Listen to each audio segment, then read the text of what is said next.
Hello guys, and welcome back to this channel, where today guys, I'll be showing you how to cancel Netflix subscription. So guys, the first thing that you of course need to do is go to Google and type in netflix.com. After that, you just need to go and log into your profile or register to Netflix if you haven't already done that, of course. But now guys, let's see what we actually have in front of us here. In the top left corner, we have the home, TV shows, movies, new and popular, my list, and browse by languages. And in the top right corner, we have everything about your profile. But now guys, let's see how you can actually go and cancel a Netflix subscription.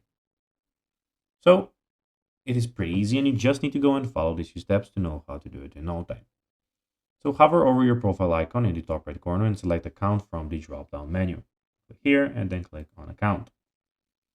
Then scroll down to the membership and billing section. So you need to go to the billing section, which you can have here. You don't have to scroll down, and click on it, of course. And then when you go there, just click cancel membership.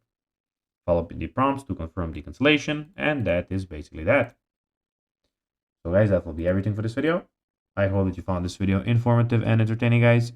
If you did, don't forget to like this video, share it, subscribe to the channel, and put the notifications on, as guys, this really helps us grow our channel. So if you have a few seconds, it will be pretty cool if you could do this for us. So guys, that will be everything for this video. I hope that you enjoyed it. And guys, as always, I'll be seeing you in the next video on this YouTube channel. Until then, as always, until the next video, bye guys.